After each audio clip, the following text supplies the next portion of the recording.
Morning, Donny Walker here. Well, yet I discovered another mini Mac.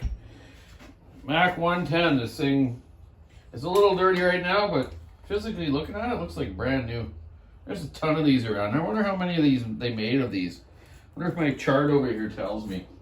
I got this off Corey Fisher and Mark Fisher. So I'm going to fix it up for Corey Fisher, so he's got a nice little hunting saw or one to go take camping with. I'm going to do a little series on Mac 110s and these little mini Macs in the fall winter here. And show you how to set the points on them, do the carbs. You can still get some parts for them. But yeah, I remember working on hundreds of these when my dad worked for McCullough. I used to help him do warranty work on them. So Corey, yeah, we'll get that happening for you later on.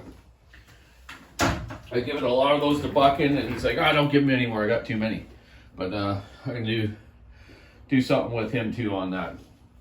So I'm here today just finishing a couple cylinders for my friend Ron's tree service in Toronto. I told you before, Ron's tree service linked up with another friend of mine named Ron in Toronto, where I used to work at a shop there called the Chainsaw Clinic. Hey, Ron's.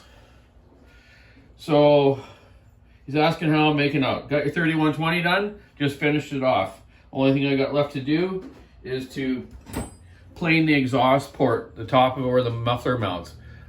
3120s, the worst thing on them is their mufflers. They come loose, they screw up the face here. So I'm gonna take a big flat file, and I'm gonna file this down so it's nice flat again. I don't use the stock exhaust gasket. I'll use the 395 aluminum plate. They're thicker and a little beefier and keeps the heat away from the muffler from the cylinder.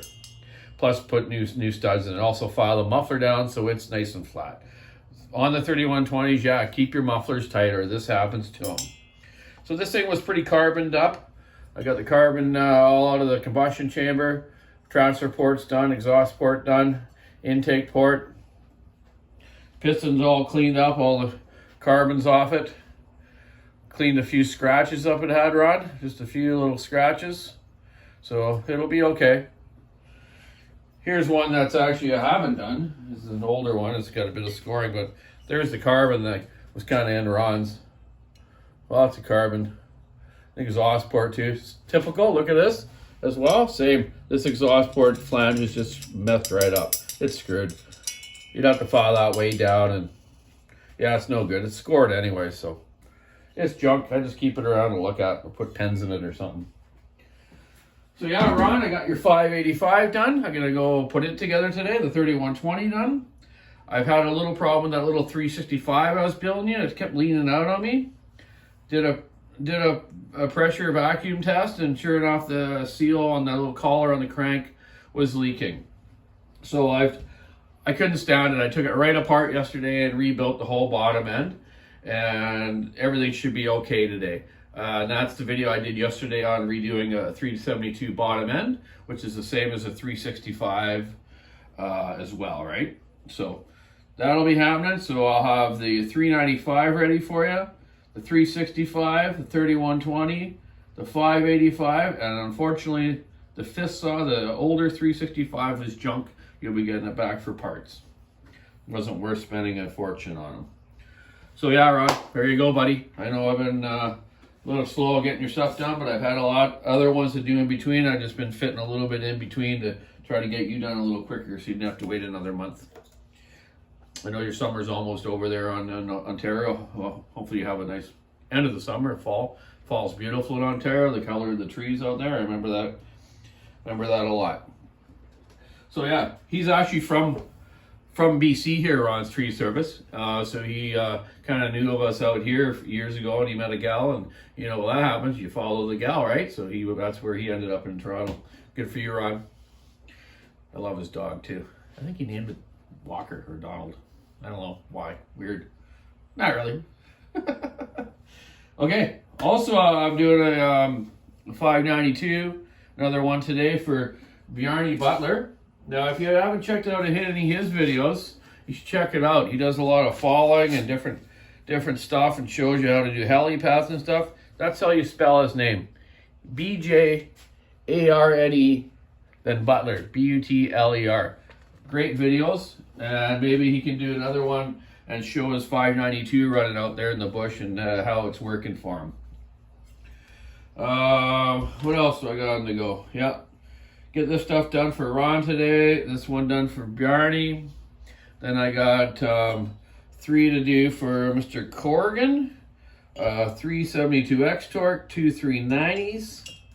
And one for Mr. Lawson too. So as usual, lots on the go. It's I don't know, what day is it today? Tuesday? Yeah, Tuesday. Going racing this weekend. Hopefully before the weekend, I'll see if I can get that GoPro happening again for my helmet, so I can show you that. Also, I'm picking up an older cart this weekend off a fella. It's not quite as old as the one I want to get, but I will still try to find another vintage cart. This is an early, let's see, 80s maybe, late 70s, 80s Emmick. Emmick were made down in California. And a buddy of mine, Johnny Sutton from Victoria, I used to drive kart for them. They won the U.S. Nationals one time. Johnny Sutton did from Victoria, running an Emmick kart. Ron Emmick was the owner's name. Emmick family down in California. And Johnny would make those karts shine. I personally only had one Emmick when I was younger. And that's the kart I took out to Toronto to race with. Then I traded it and sold it because I raced for Charlie then at Canadian Performance Products. And he didn't want me running something that he didn't sell. So he gave me, I sold it and bought a mountain bike so I can get back for it to work to the go-kart shop. And he gave me a brand new Invader kart to use. And that's what we won a lot of races in, Canadian Championship. Yeah, just lots of club races, just had a fun, met a lot of good people. And yeah, that's where I met Ron, at the chainsaw clinic, just before I started kart racing out there. So there you go, a little history, a little bit of stuff I'm doing today. Yeah, the 500 video yesterday was cool. I'll have to call Aaron today and ship that saw back to him. And yeah, so anyways, it's very cool today. I almost had to put a sweater on. So definitely fall is starting to get a set in here. So keep sawing wood, stick in the ice, rubber on the road. Have a great week, and hopefully you'll get some more videos out as soon as we can. But check out Bjarne Butler's videos, very cool. Have a great day, and hey, Tin Man, how's the baby doing? Hope everything is well with you and your family. Check out the WalkerSoftShop.com online store. Have a great day. Bye.